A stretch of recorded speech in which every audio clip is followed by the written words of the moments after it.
delusional company wages war on its fans. I don't know what this is. I'm gonna take a look at this. This is a popular video. I never seen this before. If the newest leak about the future of Dungeons & Dragons is to be believed, then D&D is at war with its community, creators, and player base. This video... I mean, bro, like Wizards of the Coast, it's like Lizards of the Coast because all they're doing is farming W's, or sorry, L's. Like, didn't they just fucking do that shit with Magic the Gathering 30-year anniversary?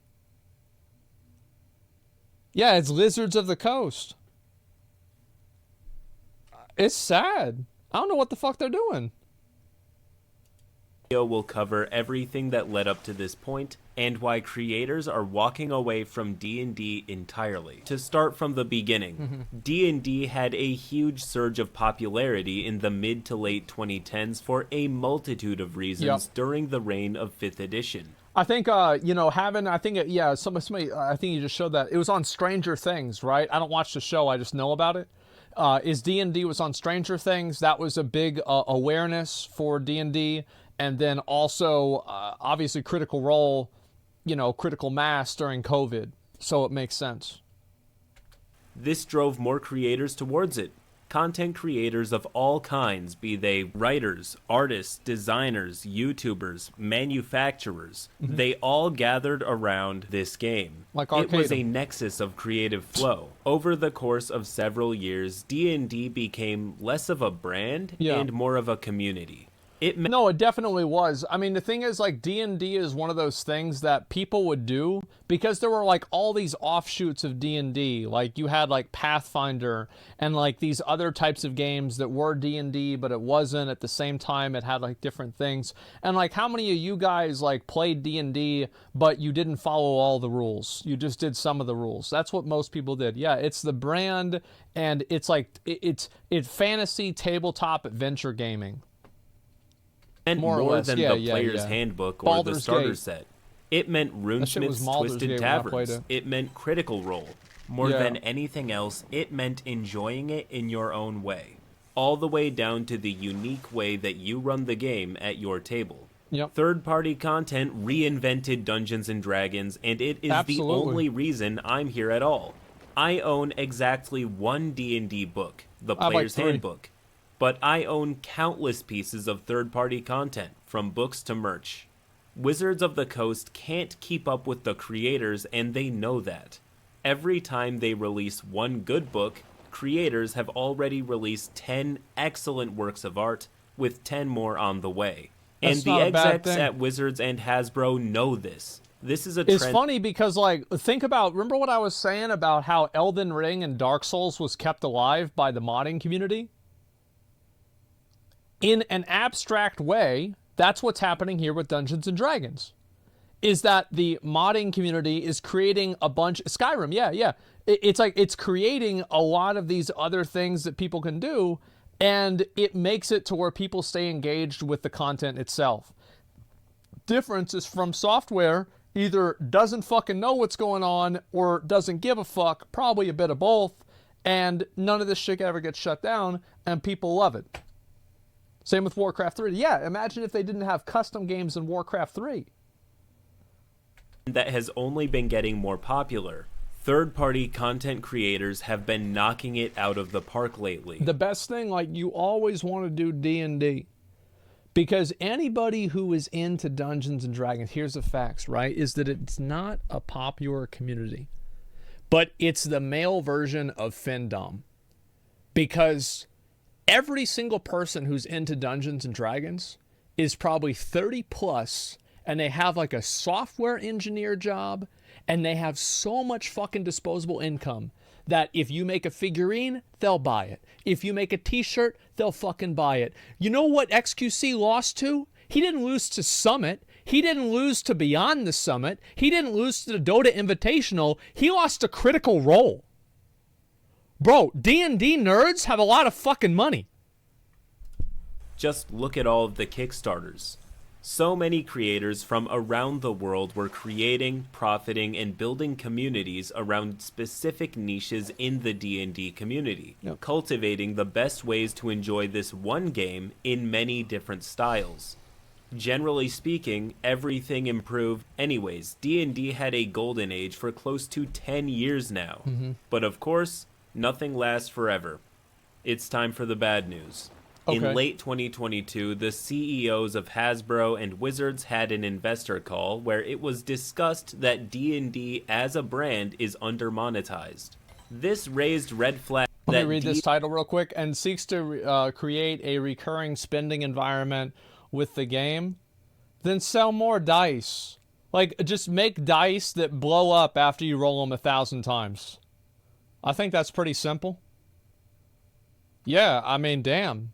Problem solved. D&D as a brand is undermonetized.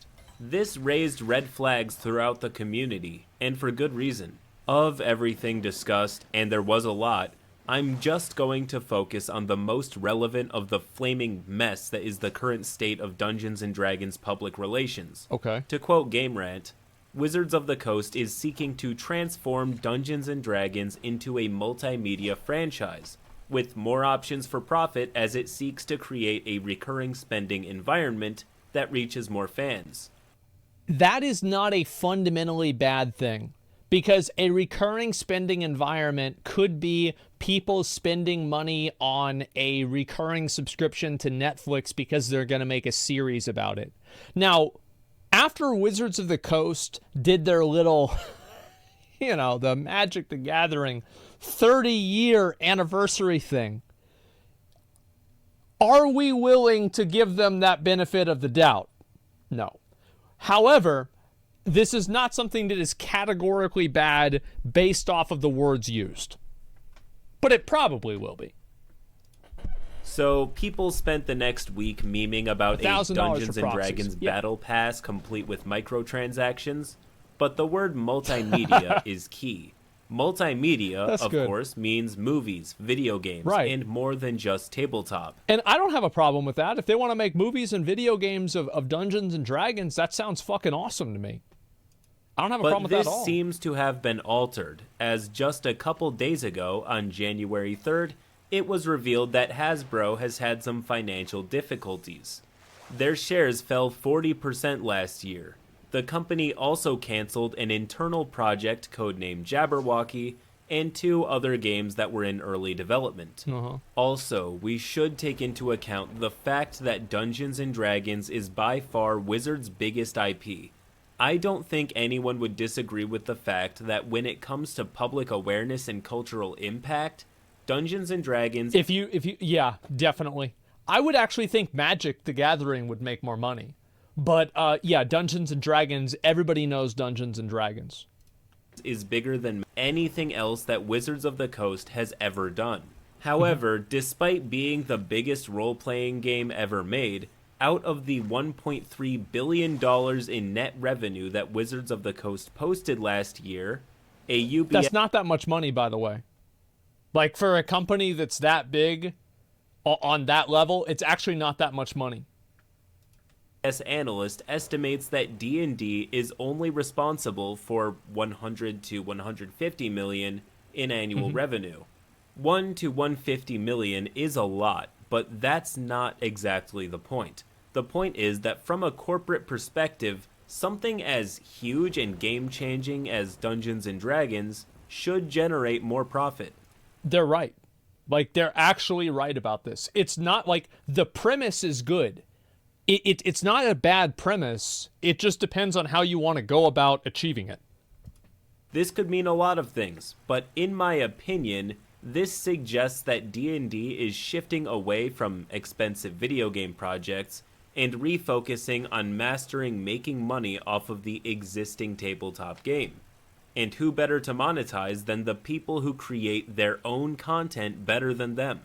This takes us to the open game license. For those who... I think, one way they could do this is just make more frequent changes to like the character shit, right? Like rebalance things more regularly.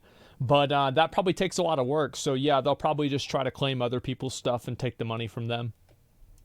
Don't know, any Dungeons & Dragons content that is created by anyone other than Wizards can only do so because of the open game license. a document that effectively allows people to create and profit off of their own original Dungeons & Dragons content. No paperwork needed, no need to pay anyone royalties, just go for it.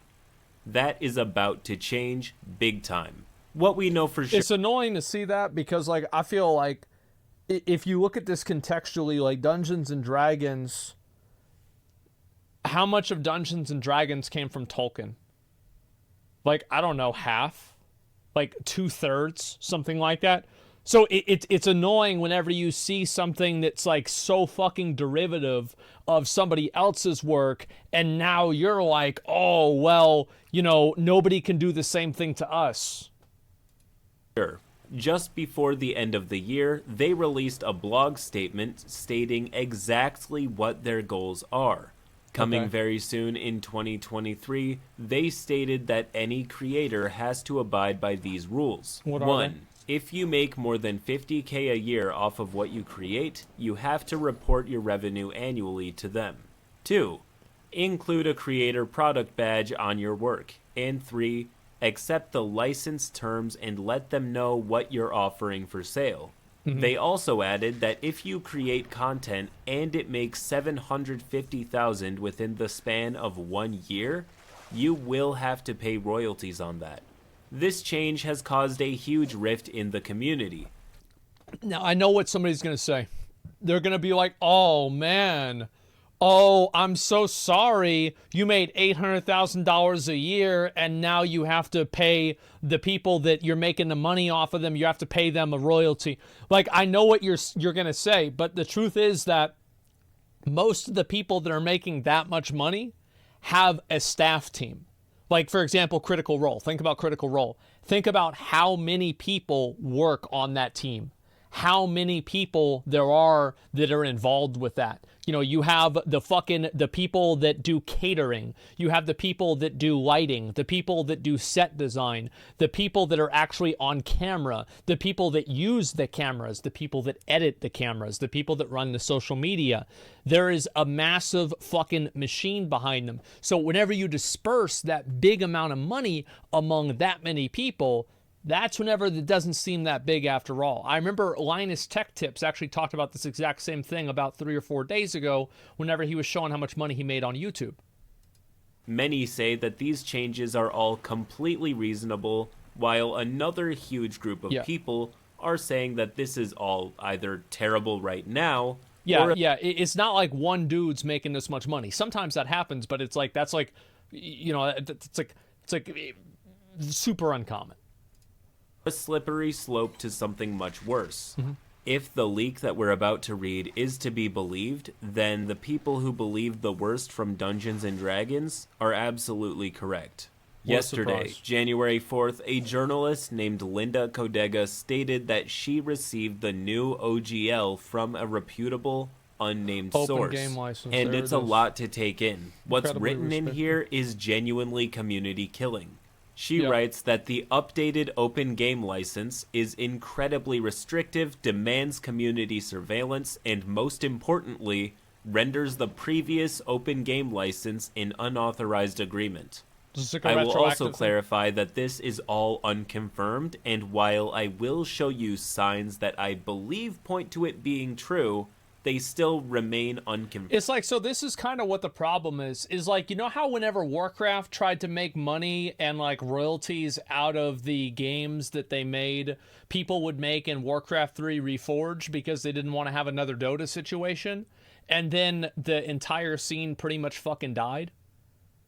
That's what I think the problem with this is that if people don't have their own autonomy to make decisions the way they want, and it's the same with, like, for example, you know how Nintendo had that program on YouTube where you would have like a revenue sharing thing with Nintendo and they had like more oversight on the way that you made videos about their games? Well, guess what? A lot less people made videos about their games, and it was bad for the product. It was bad for the environment. Now, my opinion about this, as I've said many, many, many times, is that I think intellectual property right laws in America are way too overreaching. I think they are not in the benefit of the public, which laws are supposed to be beneficial towards. I think they are way too constraining, way too restrictive, and way too much on the side of these multi-billion-dollar corporations. The fact that you can buy something and then not own it, fuck that. That's bullshit. I don't care if like what the logic or the rationality is behind it. This is not good for the average person, and I think this is the same case. Not a fan. Stifles innovation. It does. Confirmed and should not be treated as fact. Let's rip off the Band-Aid. First off, if this is to be believed, just to let you know how much of a big deal this is, the current OGL is just less than 900 words. Which, yeah, that's got over 9,000 for the new one. One person says you compare us to Warcraft 3 custom maps. Remember, those were free, as are mods and games. Third-party content for D&D is being sold as if it was an independent game.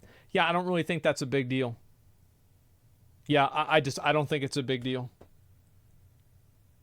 That's really like I get what you're saying. I just don't think it's a big deal.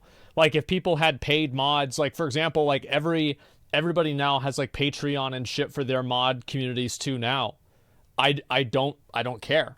It's the same as like on Twitch, on YouTube, anything like that. Like the only reason I have like a official YouTube channel now is because YouTube made me do that. Before that, I said people can monetize my video, make as much money out of it as you want. That's fine to me. I don't think it's a problem. Which is pretty short for a legal document. Basically just enough to say, go do what you want, champ, it's all yours. Yeah. The new OGL 1.1, as they call it, is over 9,000 words, which means they are adding a lot. Also, we finally have a set number for the royalties you owe.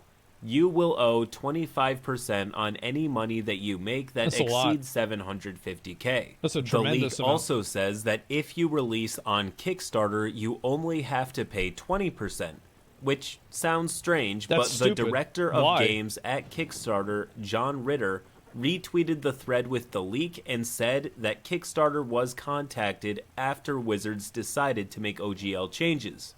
So Kickstarter managed to get a lower percent plus more being discussed for people releasing D&D content. W for John. In my opinion, this gives the rest of the leak a bit more credibility. Yeah, it's 100% still it unconfirmed, does. of course, but this means that at least this one select part of the leak is much more than just he said, she said, hearsay. You've got to keep in mind, like it's 20%, 25%, and then like you have on top of that another probably 30%. Well, it would be more than that because it'd be $750,000. So like it would be taxed at a rate of about 37 to 39%, depending on like what you can write off, probably 35 at the minimum. So like it's not one bite, it's two bites. Given that someone who can speak on the subject with authority is only affirming this part of the leak.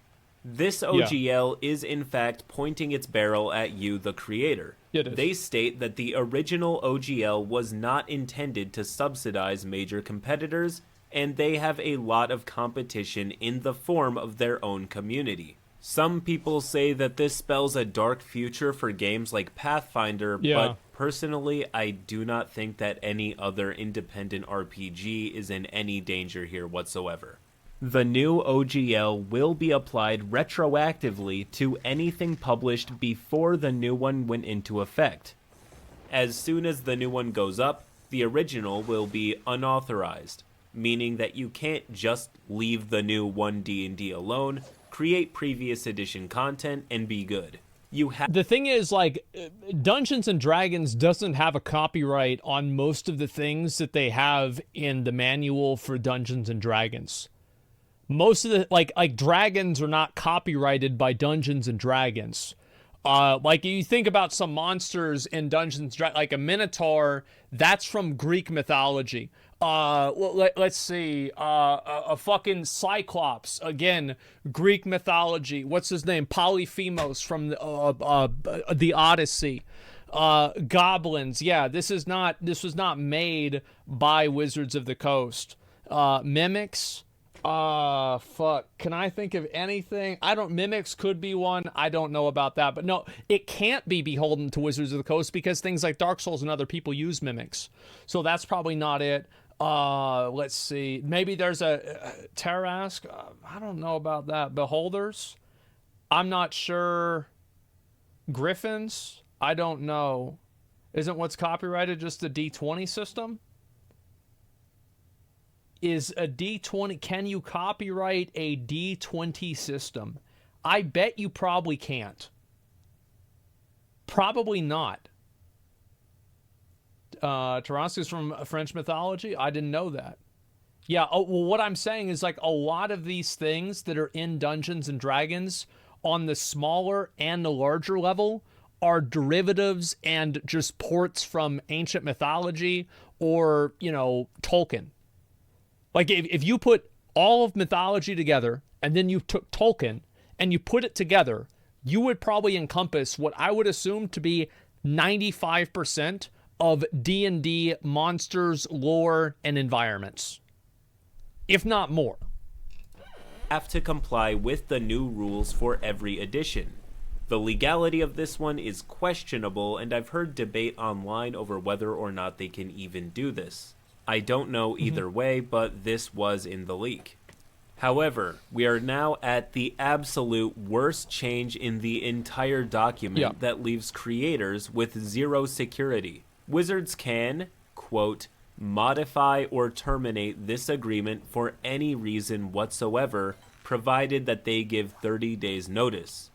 So if any of you thought that 750k was a weird number for them to settle on, and that it was just a starting point, you may be correct. It means that stability is dead, and Wizards can effectively do whatever they want. Yeah. If they wanted to own everything you created under the OGL, they would just give you a 30 days notice and carry on their merry way.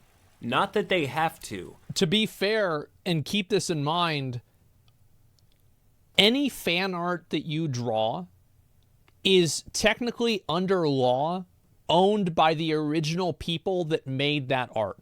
So if you do fan art of Nintendo or like a Mario or World of Warcraft, for example, you actually don't own that copyright. The company that made it owns that copyright. No way this is true? Sure. Let me go ahead and show you guys real quick. Is fan art copyright infringement? Okay, I just want to show you guys real quick. Let me see here. And so if an owner does not consent to a particular use of work, fan art may be considered infringement. Either the copyright and or trademark of the original work art is based on. Is posting fan art illegal? Technically speaking, there's nothing illegal about U.S. about making and selling fan art because copyright isn't enforced criminally. Rather, copyright owners enforce their rights by suing infringers in federal court. So that's not really a very good... let's see if I can find this here. Send fan art at a convention. Is there another one here that I can find? If they do not consent to it. Now, see, here's the thing.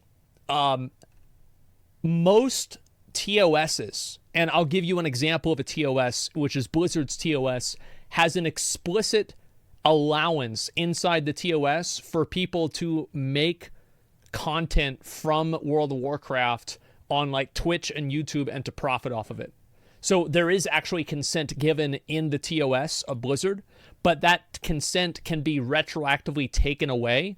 And an example of that is whenever PewDiePie had the bridge incident, and I think there was a game that was called like Firewatch or some fucking shit. They wanted to retroactively take that away from him, and they were able to do that legally. So yeah, there you go. The leak states that the company already gets the right to use anything that you create however they want. Yeah. Wizards will have a, quote, non-exclusive, perpetual, irrevocable, worldwide, sub-licensable, royalty-free license to use your content for any purpose. There are many other changes in this 9,000-word document, but these are the most important ones, and like the thing is, like, that's worse than Blizzard, by the way. Like, I'll just let y'all know this, like, real quick. So, like, basically, you know how Blizzard put me in that one commercial they actually got my approval from that, and they paid me money for that. So, like, they're worse than Blizzard. I think they get the point across. Lastly, Wizards of the Coast has not commented on any of this since it became news. Smart. I wouldn't do the same. I'd do the same thing. What does all of this mean for the future of Dungeons and Dragons? In the official statement by Wizards, this is before the leak, Wizards of the Coast told us that these changes exist to stop two things: third parties from making NFTs and... It's very smart for them to use that. I think that's very smart language for D&D to use, because people don't like NFTs. So if they say they're doing it to stop NFTs, that makes it seem like they're doing something that's good. That's smart. The person who wrote this is smart.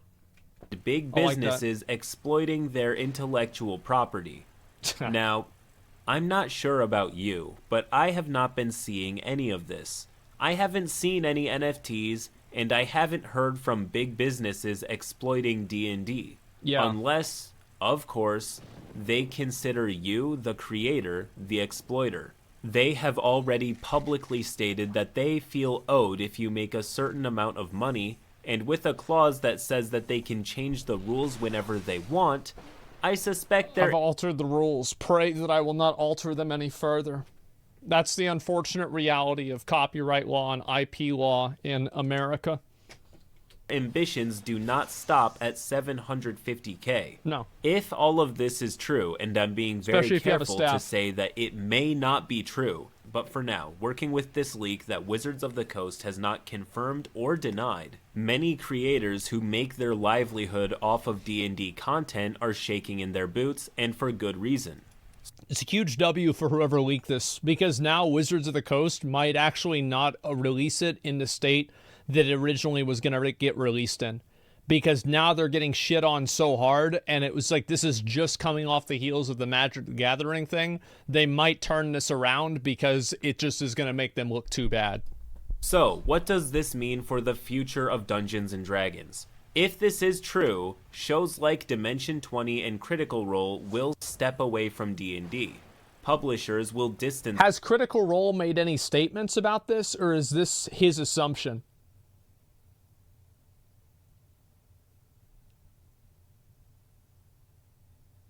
It's his assumption? Okay, yeah. I was just curious, because I assume that this is something that they will apply... selectively whenever they choose to, whenever they want to. Themselves as well, releasing content that is compatible with, but not officially a product for, D&D. Creators like me, who have been working on 5th edition content, will be discouraged and stop. Between the leaks and what we know now, two things are clear. This hurts Wizards of the Coast more than it hurts the community. Yeah, it does. The community is only as hurt as we allow ourselves to be. For me, Dungeons and Dragons is too abstract of a concept to have a monopoly over tabletop fantasy adventure gaming. It's way too abstract. Like, yeah, sure, they can copyright certain types of, like, proper nouns and shit like that. Like, different types, like named dragons, named wizards, named monsters. But most of this shit is public domain. Like, you're not going to fucking copyright a Minotaur. Phase. I play several systems outside D&D, and I know the creators are not going to stop creating. Even if the creators have to switch games, they will keep creating, and I will keep buying their products. But many of you may just be D&D players and are understandably upset about where this is going. I understand that this sucks. It genuinely does. Yeah. But if this is true and the 1.1 OGL is released, even if you think the current changes are okay for now, it's always 30 days away from being uncooperative, and creators know that. So, my recommendation for the Dungeons & Dragons community is to treat these leaks with their due skepticism, but... I think that it's great that Wizards of the Coast hasn't commented on this.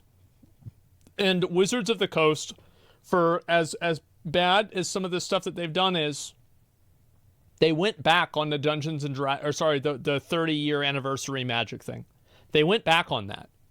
So I'm not, like, there's a chance that they could get, like, they could see, like, this is so negative, like, we don't want to do this. This is why Games Workshop renamed all their races in Warhammer from generic stuff like elves to unique things they can claim copyright on. Yeah, it's like you're not the fucking, you're not the no, they didn't? In what way? I thought they stopped selling it. I thought that, yeah, I thought they cut sales on it. Am I wrong? Am I wrong on that? No, they didn't? Okay, well then, fuck, never mind then. Yeah, I thought they did. Yeah, it sold. Oh, maybe it just sold badly, and that's what I was remembering. I could have remembered the wrong thing. But yeah, that's smart how Games Workshop did that. But the thing is, also, Games Workshop made all that lore.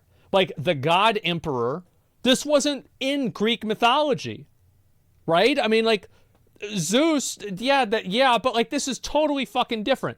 Like, they have a whole thing. Like, Necrons were not in the Bible or something like that. They weren't in Tolkien. There were no Necrons in Tolkien. Let's see. Tyranids, it's like, are these dinosaurs? Like, yeah, kind of, but not really. You know, yeah. So, to be fair, like, I mean, Wizards of the Coast, their content is, like, obviously it's always kind of, like, everything is derivative to an extent. But the Warhammer 40K universe is a unique world. Be prepared for them to be true. Tyranids from Alien? Unfortunately, only time will tell, right. But things are looking really bad right now. If anything happens, I'll update you either on Twitter, or if it's really big news, I will make another video for it here on the channel. Till next time. There it is. Yeah, I mean, I think that's good to say. I mean, I'm glad to see this. Hopefully, you know, we can bring some light to this and let people know they can't copyright creatures that are mythological, only those they created. Exactly, man. Exactly. And so that's kind of the point that I'm making about how a lot of the things in Dungeons and Dragons, like, fundamentally is, you know, not really copyrightable, and, like, a lot of other people can do something that's just about the same as Dungeons and Dragons, and they probably can't do shit about that. You know, Wizards of the Coast, more like Wizards of these nuts. The thing is, you're right nowadays. Yeah, this is a good fucking video, man. I never watched any of this guy's videos before, CritCap. I'll give it a like, man. I'm glad to see this. At the end of the league, Wizards of the Coast said they're receptive to criticism and stated that they will receive community pushback and bad PR. We're more than open to being convinced that we made a wrong decision. Good. Yeah, it's like, the thing is, if I was going to say anything to them, I'd say this, right? Is like, if you give people a reason... Like, people, you don't want to have people nobody wants to build a castle on sand.